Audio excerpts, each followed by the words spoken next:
Going to start soon.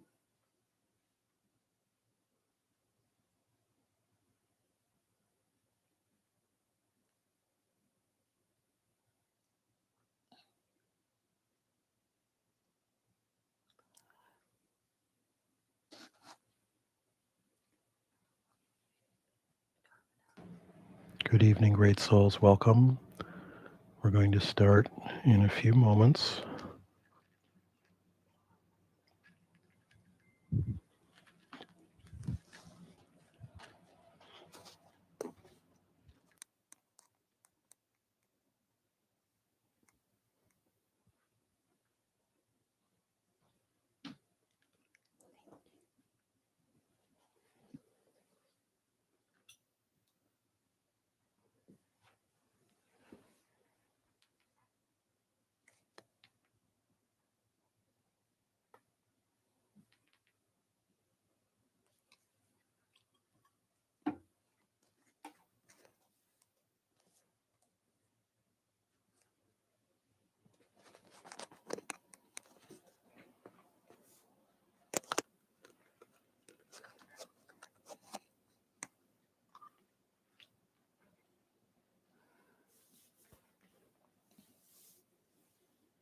So, welcome everyone to our Kirtan and Stories this evening.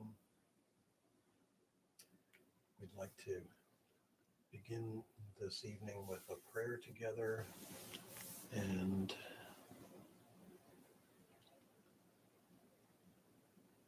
as soon as we figure out why my mic isn't on, we will do that. There we go. Okay. So anyway, good evening and welcome.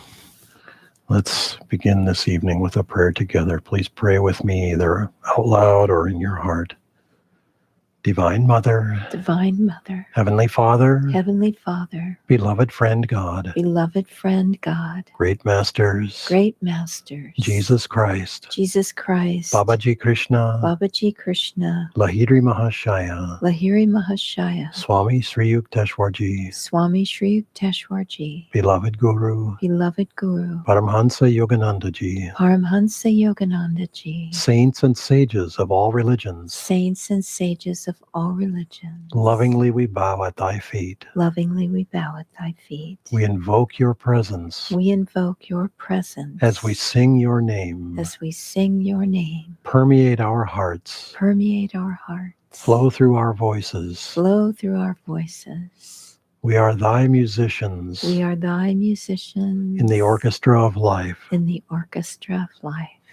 Play your harmony through us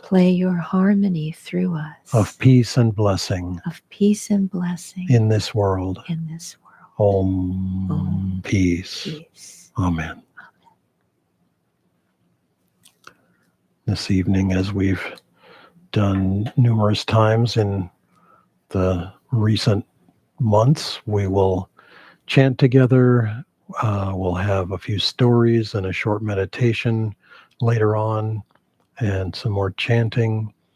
This evening, as we chant, I'd like to encourage us to feel the divine blessing of this music, the blessing of singing it, the blessing of listening to it, the blessing of letting it kind of change the molecules in our bodies to uplift our consciousness. Yogananda said, chanting is half the battle.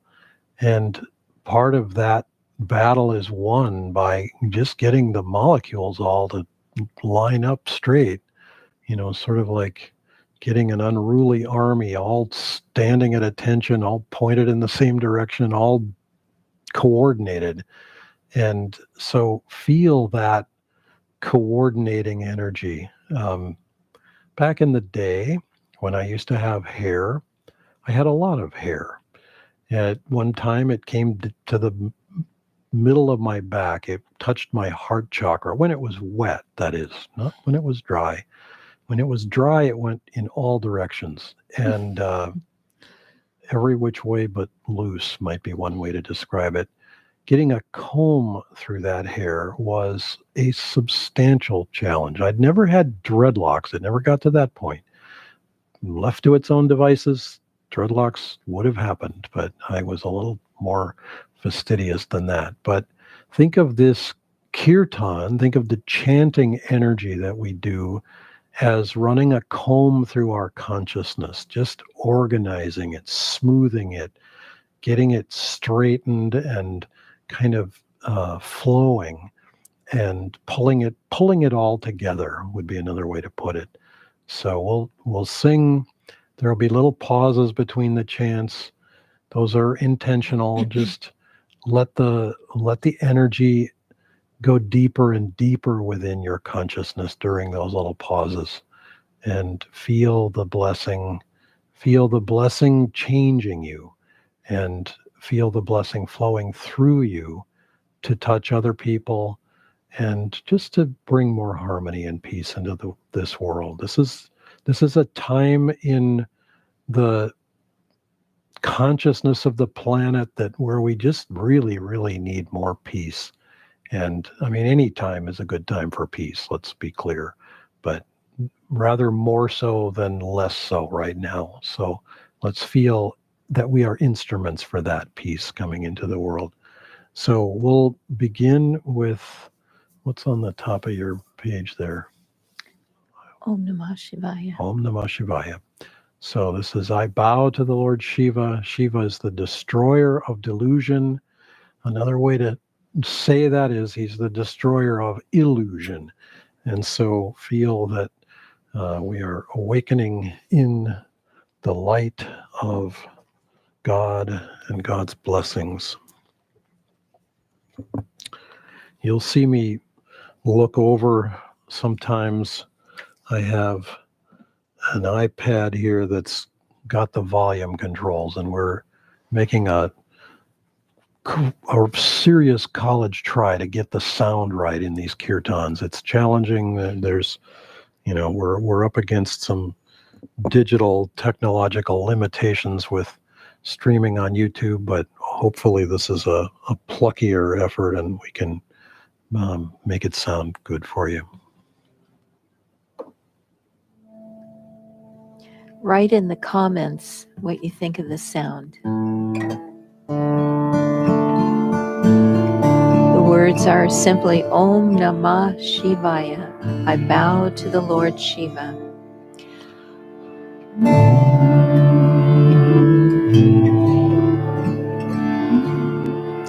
Om Namah Shivaya. Om Namah Shivaya. Om Namah Shivaya. Om Namah Shivaya. Shivaya Namah. Shivaya Namah. Shivaya Namah. Shivaya Namah. Om Namah Shivaya. Om Namah Shivaya.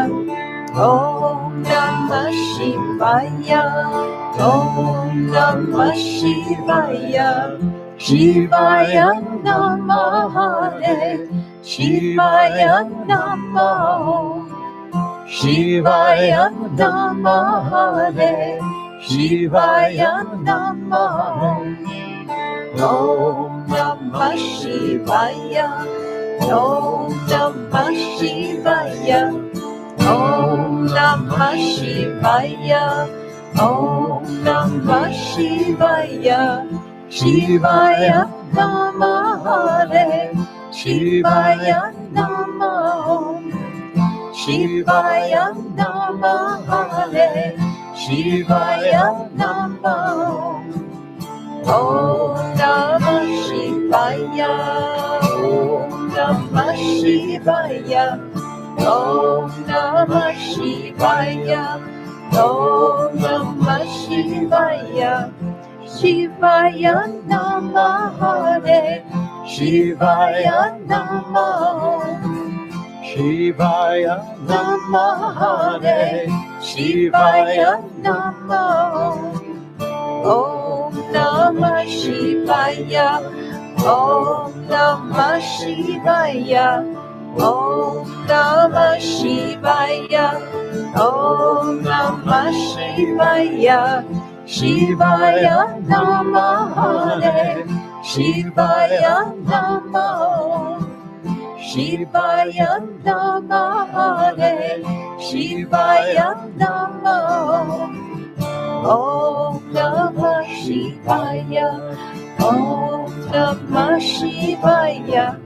Om Namah Shivaya. Om Namah Shivaya. Shivaya Namah Hare. Shivaya Namah. Shivaya Namah Hare. Shivaya Namah. Om Namah Shivaya. Om Namah Shivaya. Om Namah Shivaya. Om Namah Shivaya. Om Namah Shivaya. Om Namah Shivaya. Om Namah Shivaya. Om Namah Shivaya. Shivaya Namah Hare. Shivaya Namah. Shivaya Namah Hare. Shivaya Namah. Shivaya Namah Hare. Shivaya Namah. Shivaya Namah Hare. Shivaya Namah. Om Namah Shivaya. Om Namah Shivaya. Om Namah Shivaya. Om Namah Shivaya. Om Namah Shivaya. Om Namah Shivaya. Om Namah Shivaya. Om Namah Shivaya.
One of the sweet things about chanting vigorously and chanting for hours together, when you have the opportunity to do so, is that chanting in an odd way is a kind of pranayam, and the feeling that comes at the end of a chant in one of those settings is very much the feeling of where pranayam takes you deeply within.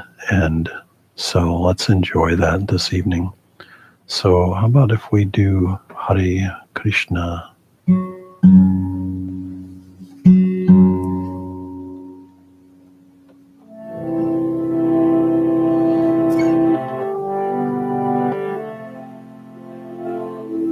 Okay, we'll stick in the other. Okay.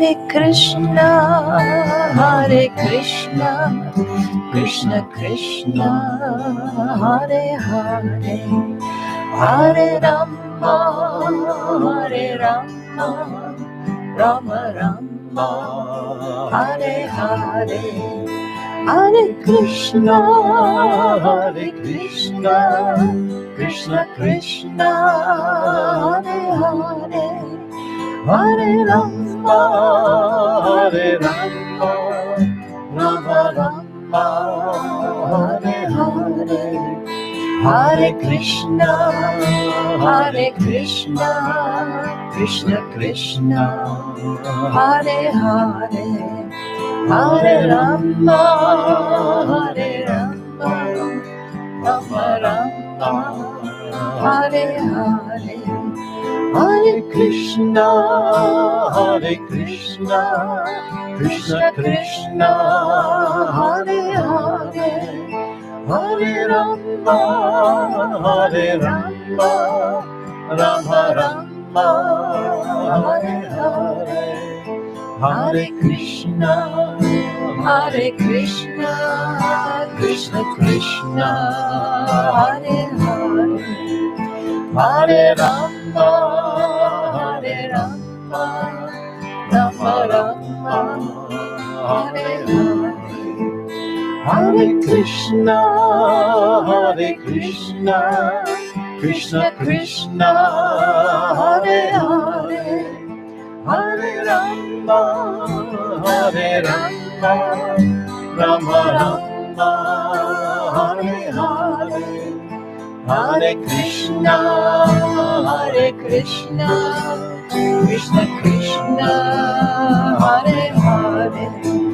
Hare Rama, Hare Rama, Rama Rama, Hare Hare Krishna, Hare Krishna, Krishna Krishna, Hare Hare, Hare Rama, Hare Rama, Rama Rama, Hare Hare, Hare Krishna, Hare Krishna, Krishna Krishna, Hare Hare, Hare Rama, Hare Rama, Rama Rama, Hare Hare, Hare Krishna, Hare Krishna, Krishna Krishna, Hare Hare, Hare Krishna, Hare Rama, Rama Rama,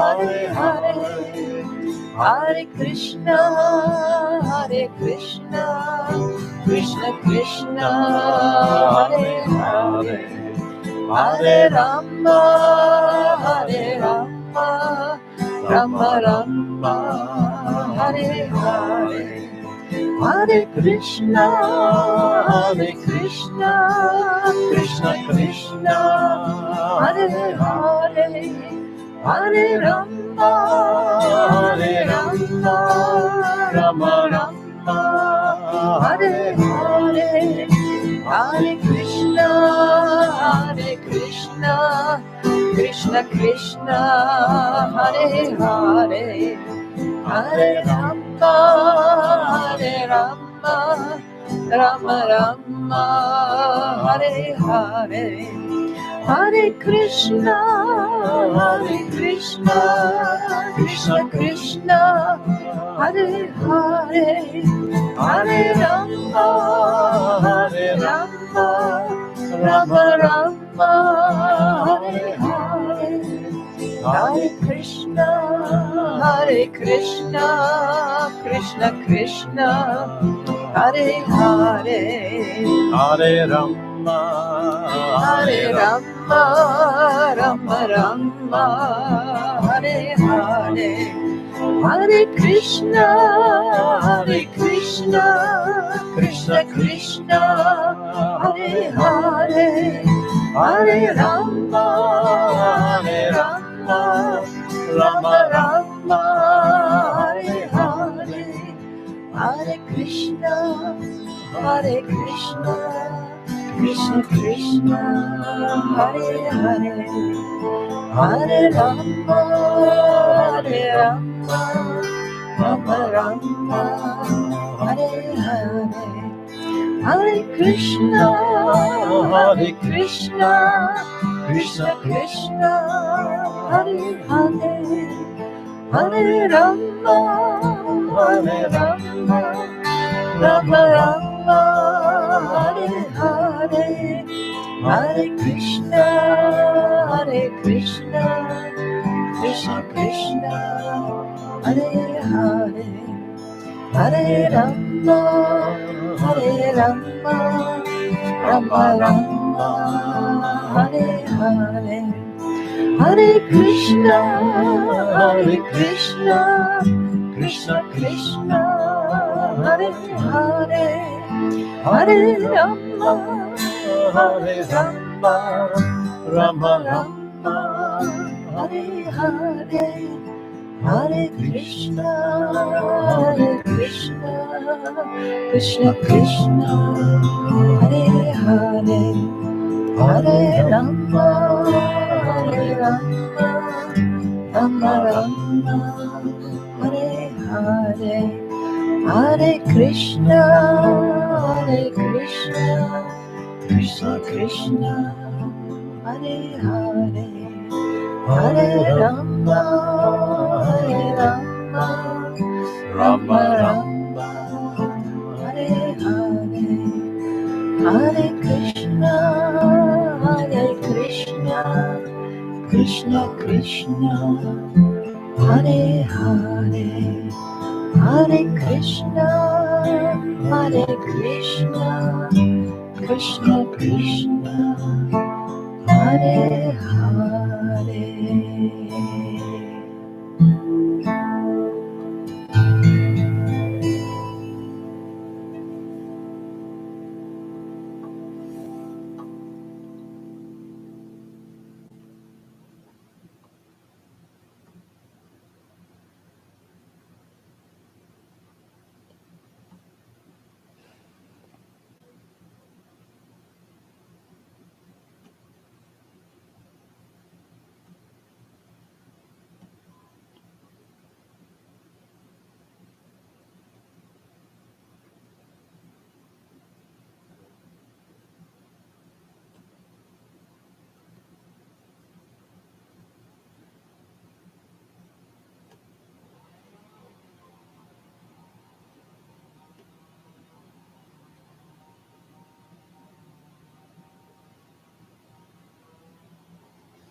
We'll sing, "What is this life flowing through my veins? Can it be other than divine? In thy light, in thy love, in thy joy, I am one. I am one with the infinite Om. What is this energy flowing through my form? What is this consciousness flowing through my brain? What is this power flowing through my will?"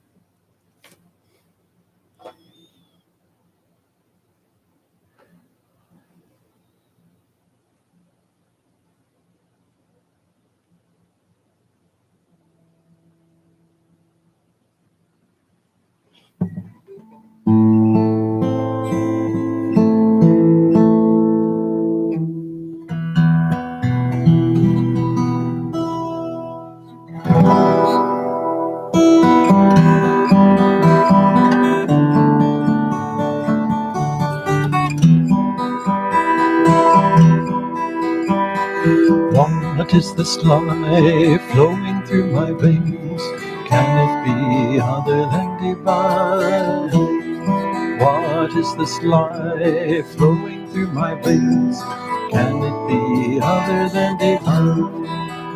In thy light, in thy love, in thy joy, I am one with the infinite. In thy light, in thy love, in thy joy, I am one with the infinite. What is this energy flowing through my form? Can it be other than divine? What is this energy flowing through my form? Can it be other than divine? In thy light, in thy love, in thy joy, I am one with the infinite. In thy light, in thy love, in thy joy, I am one with the infinite. What is this consciousness flowing through my brain? Can it be other than divine? What is this consciousness flowing through my brain? Can it be other than divine? In thy light, in thy love, in thy joy, I am one with the infinite. In thy light, in thy love, in thy joy, I am one with the infinite. What is this power flowing through my will? Can it be other than divine? What is this power flowing through my will?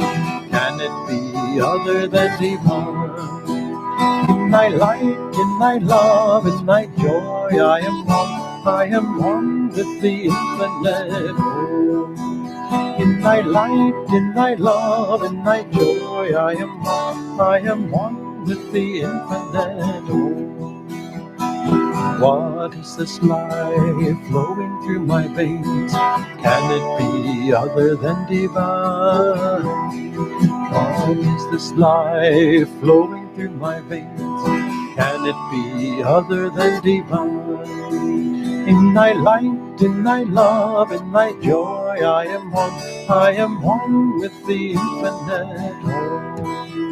In thy light, in thy love, in thy joy, I am one with the infinite.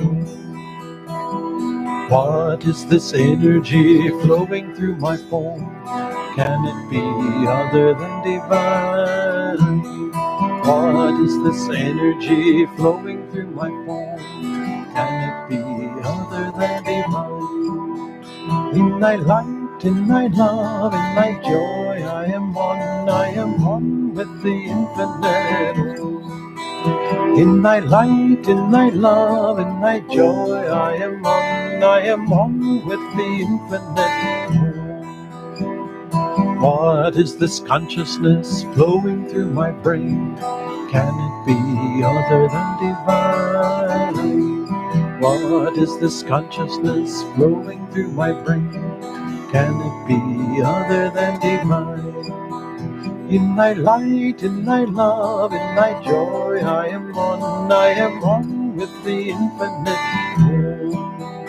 In thy light, in thy love, in thy joy, I am one with the infinite. What is this power flowing through my will?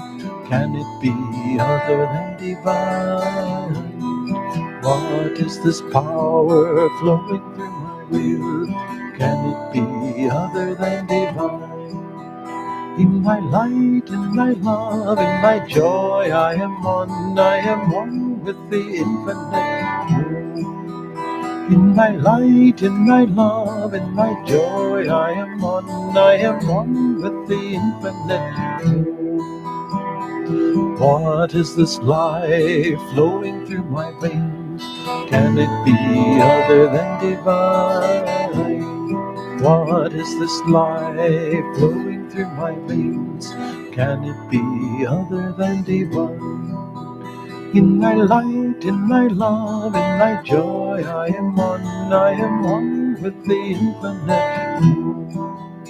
In thy light, in thy love, in thy joy, I am one with the infinite. In thy light, in thy love, in thy joy, I am one with the infinite. In thy light, in thy love, in thy joy, I am one with the infinite.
Well, I think it's time for a story.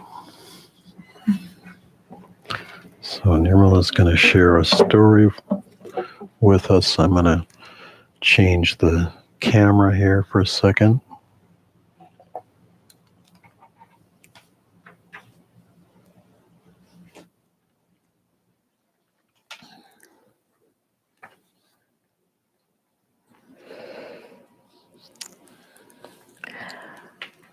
One day it occurred to a certain emperor that if he only knew the answers to 3 questions, he would never stray from the truth. The 3 questions were: what is the best time to do each thing? Who are the most important people to work with? And what is the most important thing to do at all times? The emperor issued a decree throughout his kingdom announcing that whoever could answer the questions would receive a great reward. Many who read the decree made their way to the palace at once, each person with a different answer. In reply to the first question, one person advised that the emperor make up a thorough time schedule, consecrating each hour, day, month, and year for certain tasks, and then follow the schedule to the letter. Only then could he hope to do every task at the right time. Another person replied that it was impossible to plan in advance and that the emperor should put all vain amusements aside and remain attentive to everything in order to know what to do at what time. Someone else insisted that by himself, the emperor could never hope to have all the foresight and competence necessary to decide when to do each and every task, and what he really needed was to set up a council of the very wise, and then to act according to their advice. Someone else said that certain matters required immediate decision and could not wait for consultation. But if he wanted to know in advance what was going to happen, he should consult magicians and soothsayers. The responses to the second question also lacked accord. One person said that the emperor needed to place all his trust in administrators. Another urged reliance on priests and monks, while another recommended physicians. Still others put their faith in warriors. The third question drew a similar variety of answers. Some said science was the most important pursuit. Others insisted on religion. Yet others claimed the most important thing was military skill. The emperor was not pleased with any of these answers, and no reward was given. After several nights of reflection, the emperor resolved to visit a hermit who lived up on the mountain and was said to be an enlightened man. The emperor wished to find the hermit to ask him the three questions, though he knew the hermit never left the mountains. It was known to receive only the poor, refusing to have anything to do with persons of wealth or power. So the emperor disguised himself as a simple peasant and ordered his attendants to wait for him at the foot of the mountain while he climbed the slope alone to seek the hermit.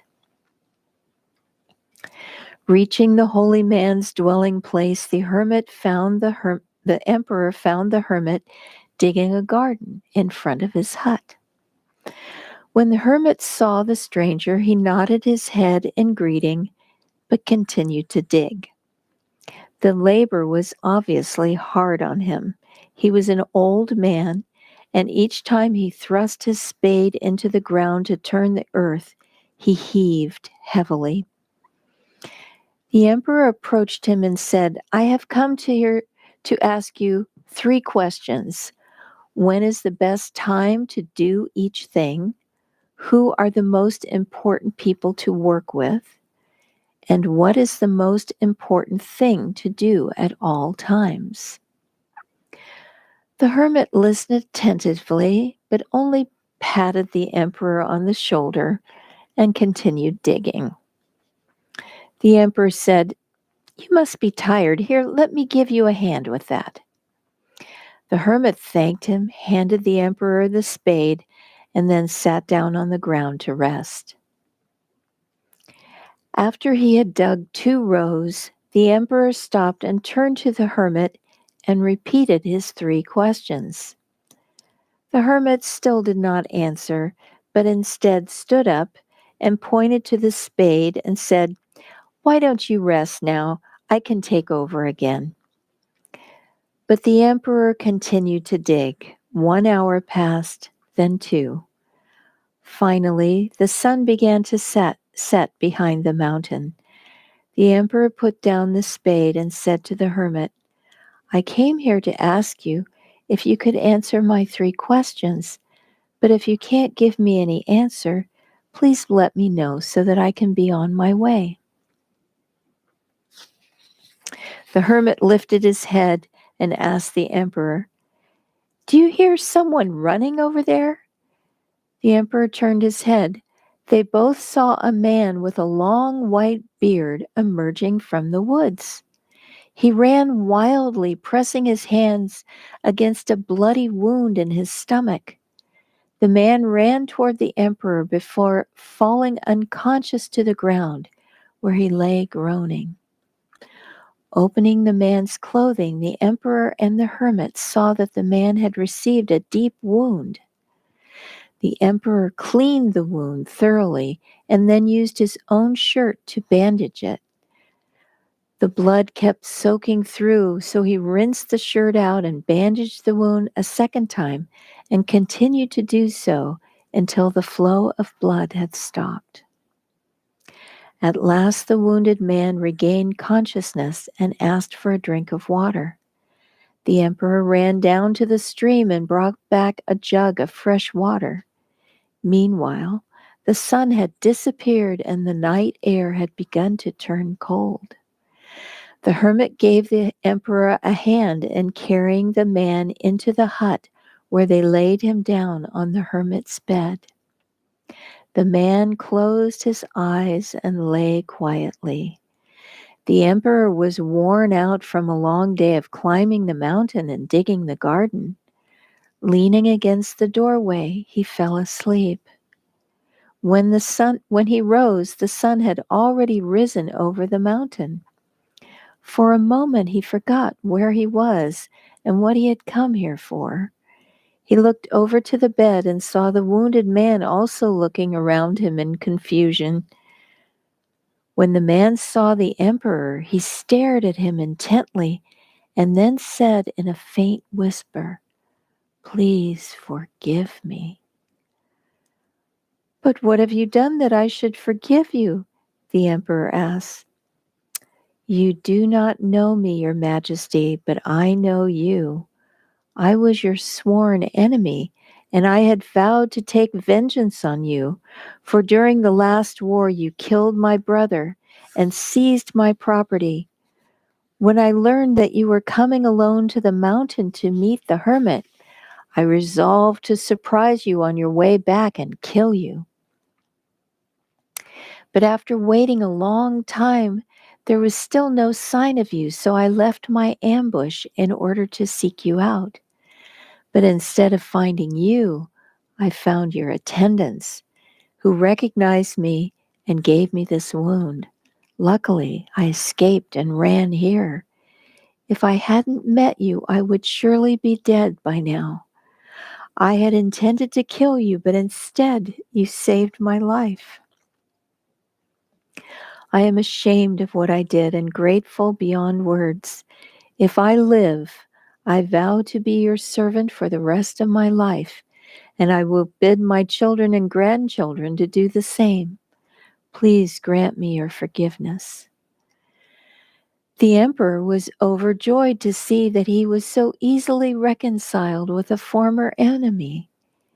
He not only forgave the man, but promised to return all the man's property and to send his own physician and servants to wait on the man until he was completely healed. After ordering his attendants to take the man home, the emperor returned to see the hermit. But before returning to the palace, the emperor wanted to repeat his 3 questions one last time. He found the hermit sowing seeds in the earth they had dug the day before. The hermit stood up and looked at the emperor. "But your questions have already been answered." "How's that?" the emperor asked, puzzled. "Yesterday, if you had not taken pity on my age and given me a hand with digging these beds, you would have been attacked by that man on your way home. Then you would have deeply regretted not staying with me. Therefore, the most important time was the time you were digging the beds.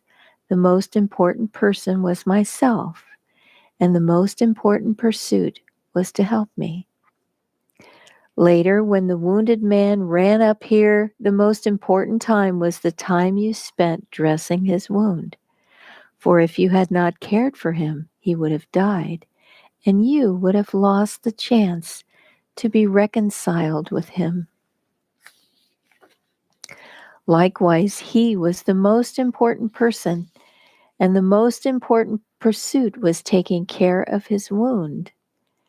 Remember that there is only one important time, and that is right now. The present moment is the only time over which you have any dominion. The most important person is always the person with whom you are with, who is right before you, for who knows if you will have dealings with any other person in the future. The most important pursuit is making that person, the one standing at your side, happy, for that alone is the purpose of life.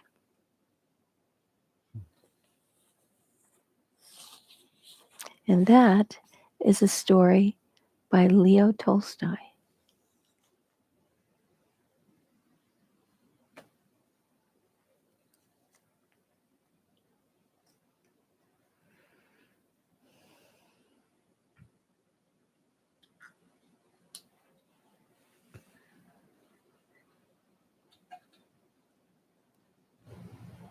So I also will share a few stories or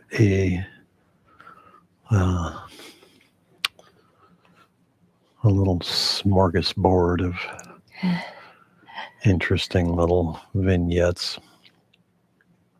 Um, I've I've talked about my early days at Ananda a number of times in these past weeks, and I picked it up by the thread of different inspiring people who I had the good fortune to encounter. Of course, Swami Kriyananda is central among them, but since we talk about Swamiji almost every day in video form or in classes or in other situations, I thought to sort of expand it out. Otherwise, people think, well, he's the wonderful one, and who the heck are all the rest of these people? But in fact, the rest of these people had an enormous impact, because I personally wasn't really around Swamiji that much in my kind of formative years at Ananda. I mean, I would see him at classes or Sunday services or Kriya initiations or very, special events.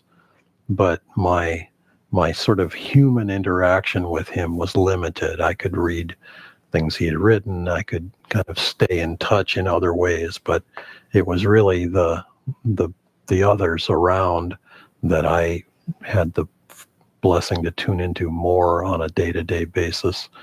And so I'll just share kind of uh, uh, a, an array of little vignettes that came to mind today. Um, I was in the monastery from about 1980, late 1980 until 1985. And so it was about 5 years, a little over 5 years. And during during those years, I had a very unusual life path. I mean, we may think of monks as kind of situated in one place in a monastery, which would typically in the past be a big gigantic building.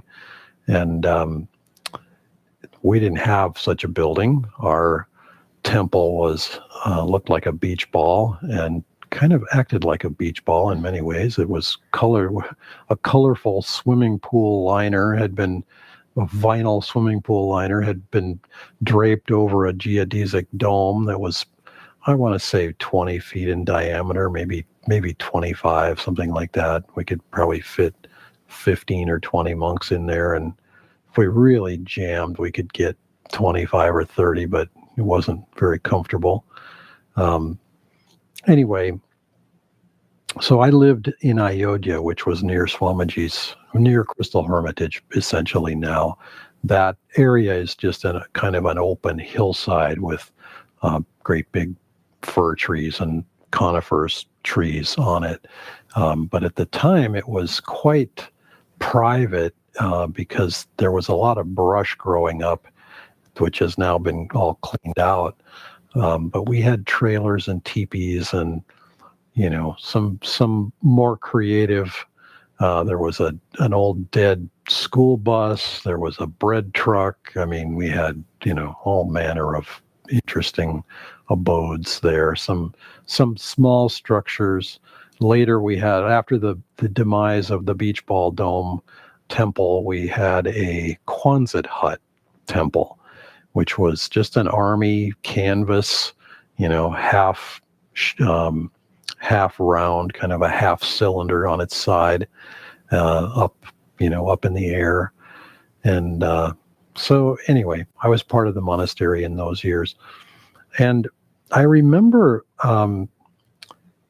being kind of in awe of, so I was young, I was 20 at that time, and on in those years, in my early 20s.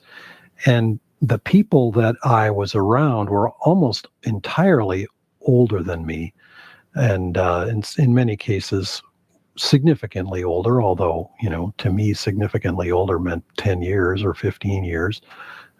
Just the fact that anybody had crossed 30 was a big deal. I mean, it was like it just put them in an entirely different category. So among them were the nuns who were just up the hill from the monastery, and that housing cluster is still there. That is the Ayodhya circle of places. At the time, it was There were no kind of built structures. Those structures came later on in the 80s, later in the 80s, I should say. But at the time, it was just trailers. The nuns all had trailers, and they were little. And um, the most direct route to go from the monks' monastery to the Ananda village was literally straight through the convent, the nuns area. But we never did, and it was like, we don't go there. It's just not. I remember Bharat, who was becoming well known as an author. He had published Sharing Nature with Children, and so he was sometimes out and about, um, teaching and doing workshops of sharing nature and getting his book promoted. But he would return occasionally, and he would spend time in the monastery, take seclusion. But I remember he and Nitai were talking, and they both lived in the upper part of the monastery. I lived down further, closer to Swamiji and closer to what was our temple at the time. And I remember the two of them talking because they were near to where the nuns were. There was a kind of a demilitarized zone in between, and the brush had all grown up there, and so you couldn't see through it. But the trailers of the nuns were actually just within 50, 100 feet from where they were at that time. And Bharat had a trailer, kind of a funky trailer with a little addition added onto it. For whatever reason, a lot of these structures leaked, and being in construction myself, it was often my lot to try to fix leaks, whether they were plumbing leaks, whether they were roof leaks. Anyway, it was just there was everything to do at that time. But I remember Bharat's place leaked because I stayed in it one time when I visited, and I just had this dripping on me all night. It was just really intensely annoying. But anyway, back to my little vignette about Bharat and Nitai. I remember them talking, and they were saying that they could hear the nuns giggling in the nighttime sometimes. If they were talking, we were a very happy band. Monks and nuns were happy. We were happy to leave each other alone, but we were content. And but I remember them saying it as if I hear them giggling. It was like it was a threat to our peace of mind, or a threat to our, I don't know what, our monasticism or something. Dear God, there are nuns up there and they're giggling. Anyway, but I used to walk over that hill. There's a hill between Ayodhya and the village. Now it has a road. And people park when they come to visit the tulips up there near the top of the hill, and they'll take a little shuttle bus down. And it's a fairly steep hill. I've ridden my bike up it, and I used to hike up it. So in a weird sort of way, many of these stories that we tell kind of sound like I walked through 7 feet of snow and to school every day, and it was uphill both ways. Well, the weird part of it is that it actually was uphill both ways, because to get to the village, you had to go up the hill and down the hill, and then the village was down at the same elevation as the monastery. But on the way home, you had to go up the hill and down the hill to get back home. So anyway, many of us got very accustomed to climbing that hill every day, because it was just part of our job. Sometimes I had to go back and forth 3 or 4 times, which is it's a pretty good hike. It's a good mile by the time you go from one end of the community to the other.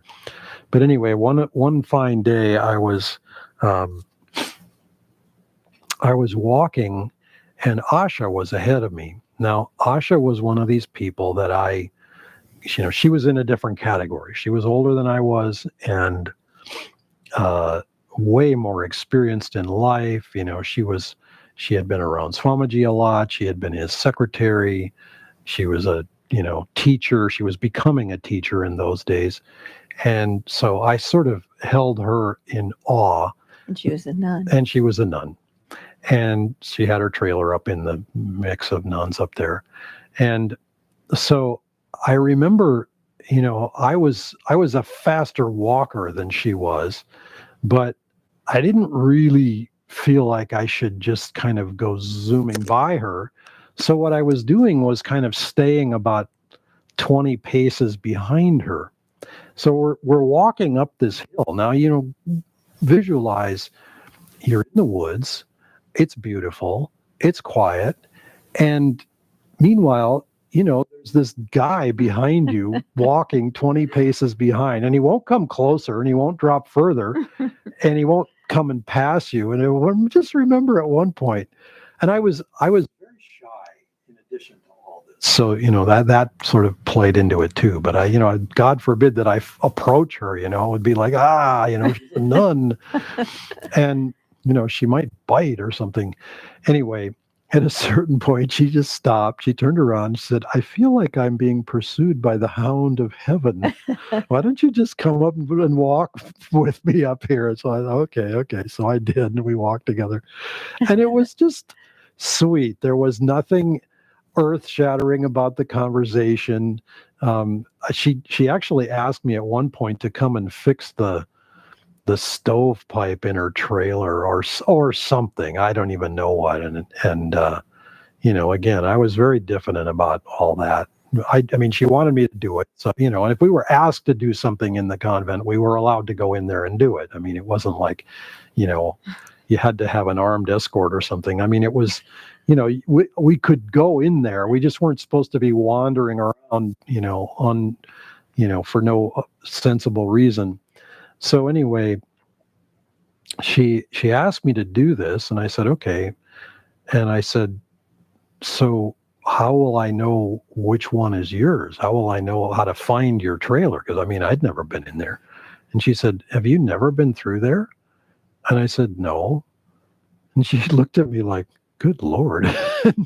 Like, how could you not have, had some occasion or whatever? And that was like, anyway, so she led me there, showed me what it was. I fixed it. I don't even remember clearly what it was. It couldn't have been that big a deal, but I, went up on the top of the trailer and waterproofed it. That was the sort of thing it would have been, is that it was leaking or it was falling or it was, something anyway. But that was a part of life, was just trying to, we were all of us from, I would say, middle class or upper middle class. I don't really think there was anybody who was from an extraordinarily wealthy family, but we had all grown up in comfortable homes.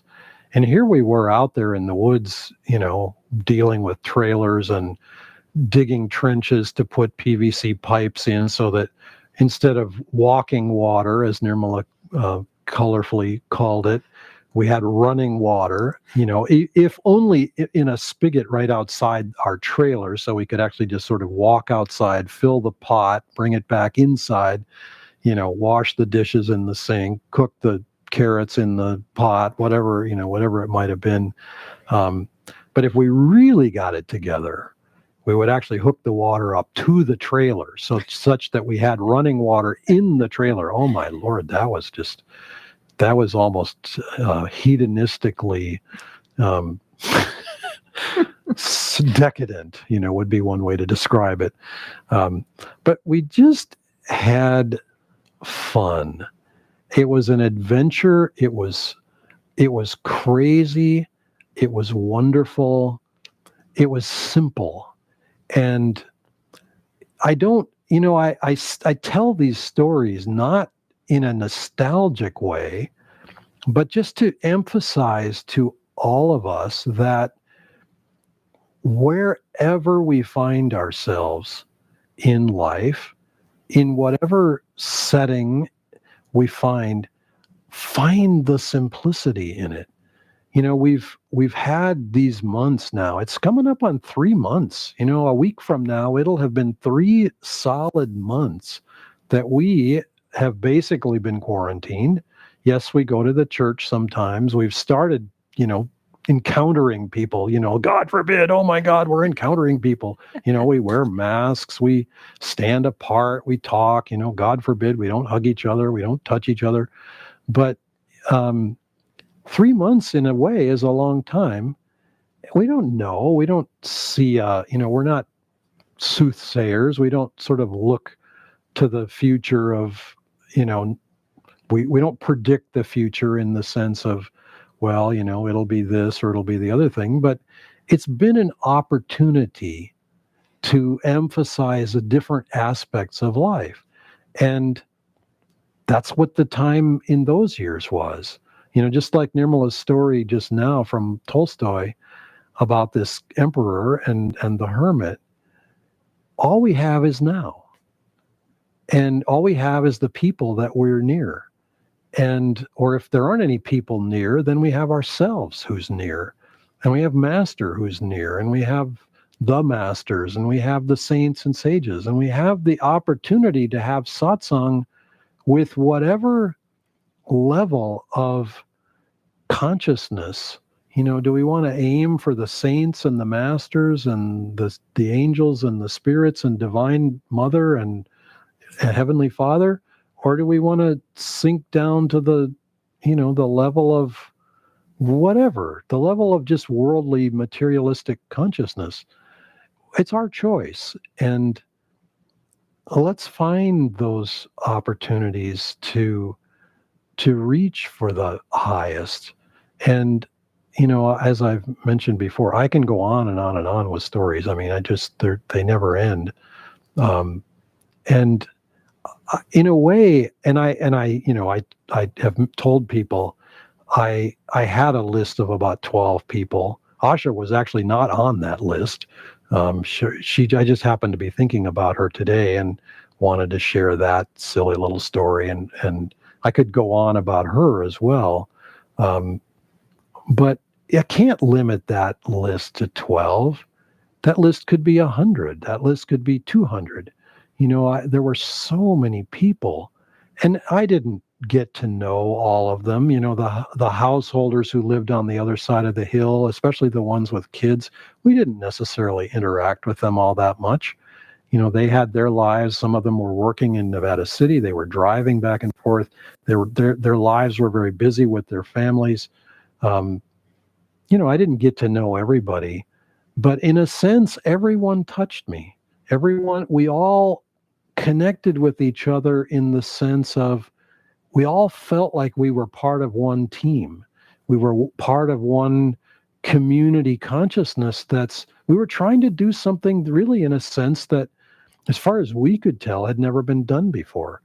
Forming a community for Master, forming a real world brotherhood colony.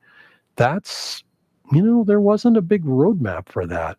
I mean, there was, in the sense that Master was showing it to Swamiji and he was guiding all of us through Swamiji and others. But as far as we all knew, it was brand new every single minute. And so, now was always new.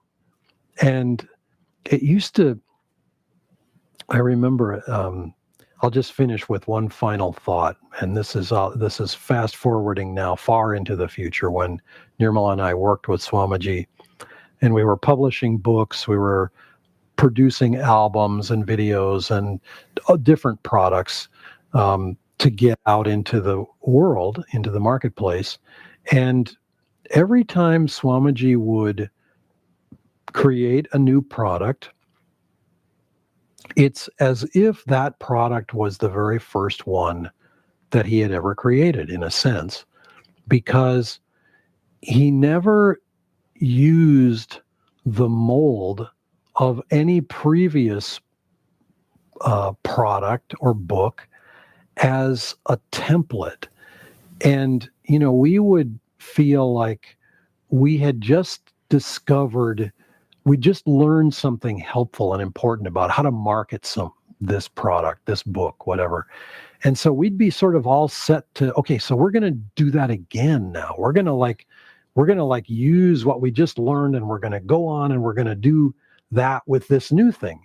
Well, he would have 16 new ideas for how to market that one. And they were entirely different from whatever we had done before. And it was like, how could we, we just wanted the habit. We were striving for the familiar. And with Swamiji, there was never the familiar. There was always the new. There was always and it struck me today why this thought came today particularly, I can't explain, but I learned some months ago studying exercise and the sort of how do you effectively exercise, most effectively exercise. And one of the things that I learned is that our bodies are extraordinarily efficient. So supposing we take up riding a bicycle, and initially in the first days, our leg muscles and maybe our back muscles are sore, and and the heart is really pumping because it's unfamiliar territory to be using the bike in that way. Or supposing we've biked in the past, but it's winter's gone by and we're a little bit out of shape, and we get on the bike and it's really hard. The first 4, 5, 10 times, it's pretty tough. Well, then it gets easier. Now, here's the interesting question. Is it easier because we're in shape, or is it easier because the body has learned to be more efficient with what we're doing? Well, it's a little bit of both. But the curve of benefit peaks quickly and then begins to plateau, which is to say that to get more benefit, we have to ride longer, or we have to ride harder. We have to do something different or more. And a way to approach exercise that's highly effective is to keep varying what you do, so that the body is kind of always having to, oh, well, this is new. Oh, I have to put out a lot of energy. Oh, I don't remember this. And that's what Swamiji was doing with us. He was addressing the principle of how does growth happen in your life? Growth happens when it's unfamiliar. And we go, whoa, whoa, whoa, whoa. We don't like unfamiliar. We don't like change. That's not fun. That's hard. That's potentially kind of dangerous and scary. And what if we muff it? What if we land on our noses or something? And Swamiji was always steering us toward that, because that's where the growth was. That's where the muscles of our spirituality really developed in new ways. And I can see that now. This was 20, 25 years ago, and I didn't appreciate it in the same way back then. Back then it was just darn uncomfortable, and it made us kind of sore, made our spiritual muscles kind of sore. Our willingness got sore. But dang, if he didn't know, he really did. Now, whether he knew it and could articulate it in all those words, I don't know. But energetically, he knew how to follow the energy. And that's what the energy said. The energy said, do it new, do it fresh, do it creatively, put your heart's energy into it. And then there's real growth in it. So anyway, that was another little vignette that occurred to me today. And I just wanted to share that. So let's chant again. We've hardly done anything from our list here, but do you want to do something? Let's do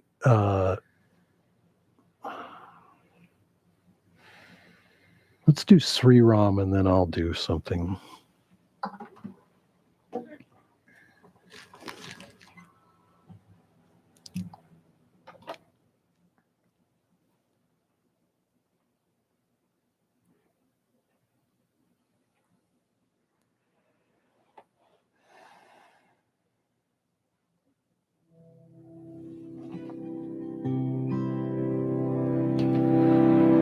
Shri Ram, Jai Ram, Jai Jai Ram. Shri Ram, Jai Ram, Jai Jai Ram. Shri Ram, Jai Ram, Jai Jai Ram. Shri Ram, Jai Ram, Jai Jai Ram. Shri Ram, Jai Ram, Jai Jai Ram. Shri Ram, Jai Ram, Jai Jai Ram. Shri Ram, Jai Ram, Jai Jai Ram. Shri Ram, Jai Ram, Jai Jai Ram. Shri Ram, Jai Ram, Jai Jai Ram. Shri Ram, Jai Ram, Jai Jai Ram. Shri Ram, Jai Ram, Jai Jai Ram. Shri Ram, Jai Ram, Jai Jai Ram.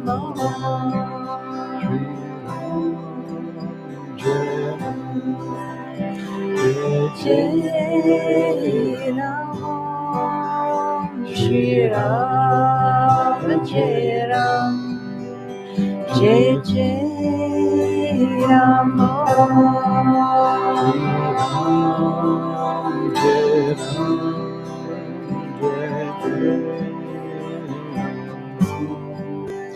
Shri Ram, Jai Ram, Jai Jai Ram. Shri Ram, Jai Ram, Jai Jai Ram.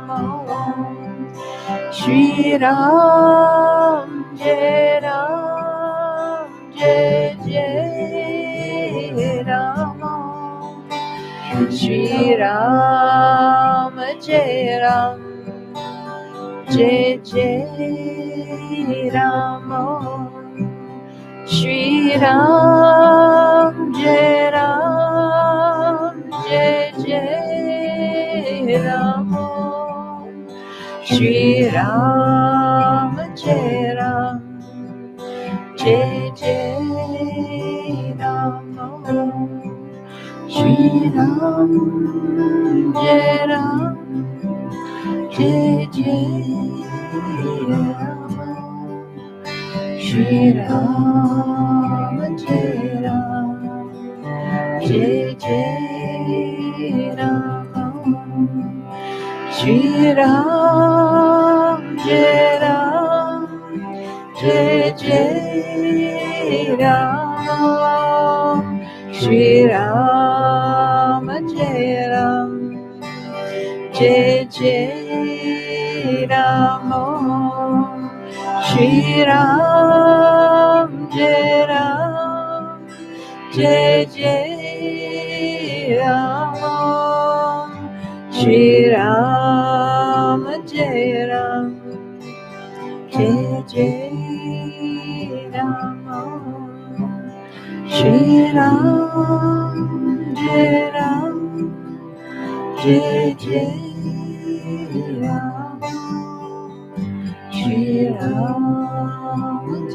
Ram, Jai Jai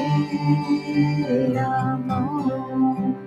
Shri Ram, Jai Ram, Jai Jai Ram.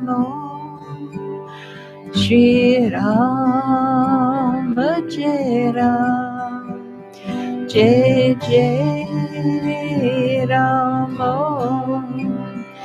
Shri Ram, Jai Ram, Jai Jai Ram. Shri Ram, Jai Ram, Jai Jai Rama, Jai Jai Rama, Jai Jai Rama.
We'll sing, "Wink has not touched my eyes ever since I saw thee.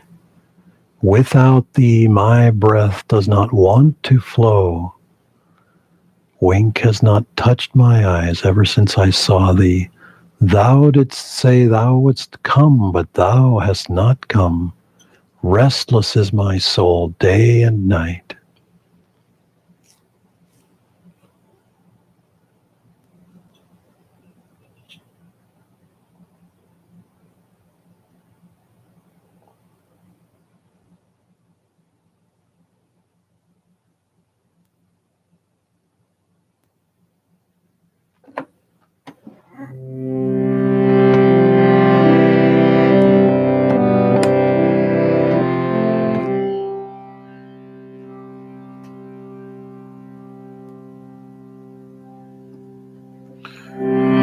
Wink has not touched my eyes ever since I saw thee. Oh, wink has not touched my eyes ever since I saw thee. Without thee my breath does not want to flow. Without thee my breath does not want to flow. Wink has not touched my eyes ever since I saw thee. Oh, wink has not touched my eyes ever since I saw thee. Thou didst say thou wouldst come, but thou hast not come. Thou didst say thou wouldst come, but thou hast not come. Restless is my soul day and night. Restless is my soul day and night. Wink has not touched my eyes ever since I saw thee. Oh, wink has not touched my eyes ever since I saw thee. Without thee my breath does not want to flow. Without thee my breath does not want to flow. Wink has not touched my eyes ever since I saw thee. Wink has not touched my eyes ever since I saw thee. Thou didst say thou wouldst come, but thou hast not come. Thou didst say thou wouldst come, but thou hast not come. Restless is my soul, day and night. Restless is my soul, day and night. Wink has not touched my eyes ever since I saw thee. Oh, wink has not touched my eyes ever since I saw thee. Without thee my breath does not want to flow. Without thee my breath does not want to flow. Without thee my breath does not want to flow. Without thee my breath does not want to flow. Wink has not touched my eyes ever since I saw thee. Oh, wink has not touched my eyes ever since I saw thee. Thou didst say thou wouldst from the hast not done. Thou didst say thou wouldst from the hast not done. Restless is my soul, day and night. Restless is my soul, day and night. Restless is my soul, day and night. Restless is my soul, day and night. Wink has not touched my eyes ever since I saw thee. Wink has not touched my eyes ever since I saw thee. Wink has not touched my eyes ever since I saw thee. Wink has not touched my eyes ever since I saw thee. Wink has not touched my eyes ever since I saw thee. Oh, wink has not touched my eyes ever since I saw thee.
Who tells me thou art dark, O my mother divine? Thousands of suns and moons from thy body do shine.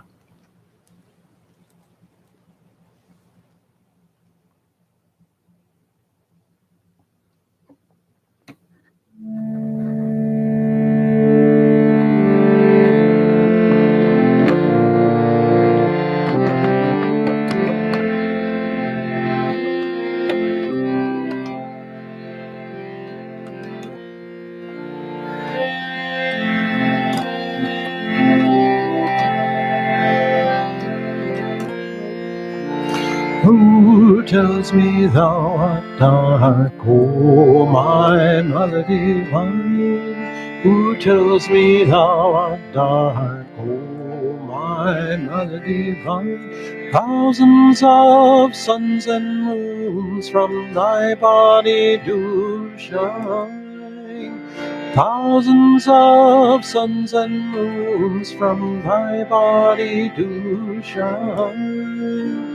Who tells me thou art dark, O my mother divine?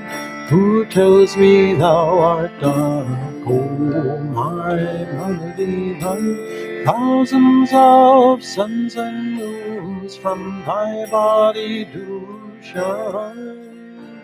Thousands of suns and moons from thy body do shine. Who tells me thou art dark, O my mother divine? Who tells me thou art God, O my mother divine? Thousands of suns and moons from thy body do shine. Thousands of suns and moons from thy body do shine. Who tells me thou art God, O my mother divine? Who tells me thou art O my mother divine? Thousands of suns and moons from thy body do shine. Thousands of suns and moons from thy body do shine. Thousands of suns and moons from thy body do shine. Thousands of suns and moons from thy body do shine. Who tells me thou art God? Who tells me thou art God, O my mother divine? Thousands of suns and moons from thy body do shine. Thousands of suns and moons from thy body do shine. Thousands of suns and moons from thy body do shine. Thousands of suns and moons from thy body do shine. Who tells me thou art God, O my holy one? Who tells me thou art God, O my melody one? Thousands of suns and moons from thy body do shine. Thousands of suns and moons from thy body do shine. Thousands of suns and moons from thy body do shine. Thousands of suns and moons from thy body do shine. Who tells me thou art God, O my mighty one? Who tells me thou art God, O my mighty one? Who tells me thou art God, O my mighty one? Who tells me thou art God, O my mighty one?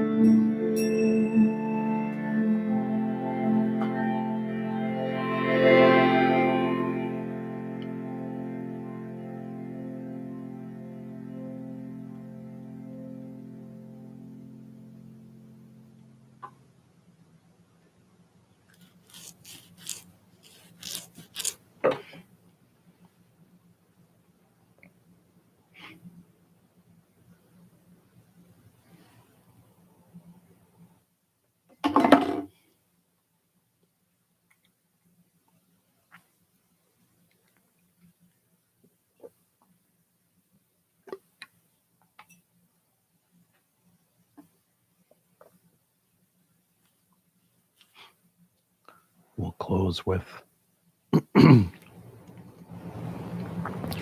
close with Swami Kriyananda's chant Hare Hare Krishna, but we'll sing Hare Hare Guru.